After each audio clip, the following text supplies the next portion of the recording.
Just a little bit of a setback for a major comeback there to start this feel-good Friday. I was sabotaged when it came to my computer playing said open for the song. Were the Colts sabotaged?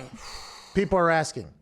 This morning I woke up to information that COVID had an outbreak in the Indianapolis Colts facility. Initial reports were saying that it wasn't players, it was just personnel. Turns out that that was not true either. The initial report should not have said that because the Colts were not releasing who anybody was that had a positive COVID test. I called my source at the Indianapolis Colts and I asked, is this a lot of people or what? And are these players? And that person told me, well, I'm not allowed to tell you who it potentially was because of whatever. And I was like, yeah, somebody's going to find out at some point. Might as well just tell me. They said, no, can't do it. And then I said, how many? Is it a lot? And they said, what do you consider a lot?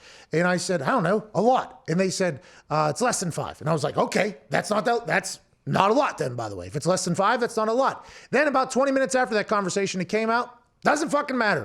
All false positives. All false positives have come into the Indianapolis Colts facilities, less than 5. Who knows how many it was? Was it players? We don't know. Was it personnel? We don't know. But what we do know is that this could have happened on a Saturday or on a Sunday and really change a lot of things. Because although this happened on a, I would assume, Thursday test for a Friday morning work day, the interesting thing about it here is they were told not to come into the facility. They were told we're going to do Zoom calls all day. They were told that we have to wait to see if the second test comes back positive as well, or if these are false positives. And if this was to happen on a Saturday and Sunday was game day and the team had already traveled to Indianapolis for the game, what do they do then? Who cares? Doesn't happen. Maybe it will happen down the road. The Colts have this official statement. Earlier this morning, we were informed that 4 individuals. Okay, hey.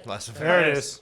Less than 5. Mm-hmm. And we should learn that, by the way, whenever somebody gives us information, they are literally, they're selling that information as good as possible. Mm-hmm. 4 individuals within the organization tested positive for COVID-19. The 4 positive samples were retested and have been confirmed negative after consultation with the NFL and Chief Medical Officer Dr. Alan Sills. The team will open the practice facility this afternoon under the league's intensive protocol and will continue preparation for Sunday's game against Joey B and the Cincinnati Bengals.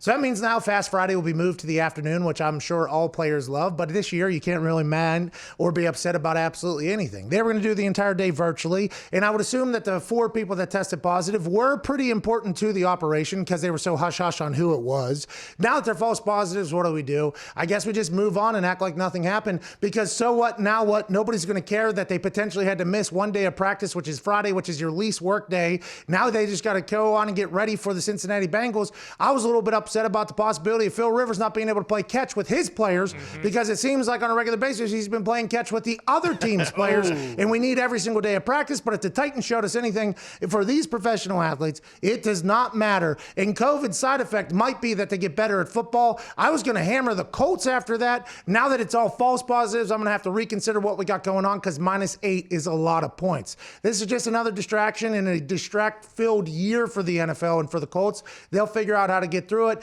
but I do believe, were they sabotage? Possibly. Is it annoying? Definitely. But what if, I don't like to live in a world of what if, and this is Feel Good Friday. What if that happens Sunday morning? What if that happens on a Monday morning? What if, not Tuesday? What happens if there is just false? Because I thought, to be completely candid, I thought the false positive thing was done. Like I thought we were no longer dealing with that. I thought the testing had gotten so advanced at this point that we were in a good spot. Because if false positives are happening for the Indianapolis Colts in the NFL, which I would assume are paying a lot of money for high-end tests, well, how many other false positives are going on? Countless. Oh, I don't want to get into it because it is Feel Good Friday. But I mean, this questions everything, and I hope they get it figured out. And I'm thankful that nobody in the Indianapolis Colts organization was, potentially breaking protocols and trying to bring down the entire league like another team was potentially trying to do that we will not talk about because they came out and boat raced the Buffalo Bills after that entire operation.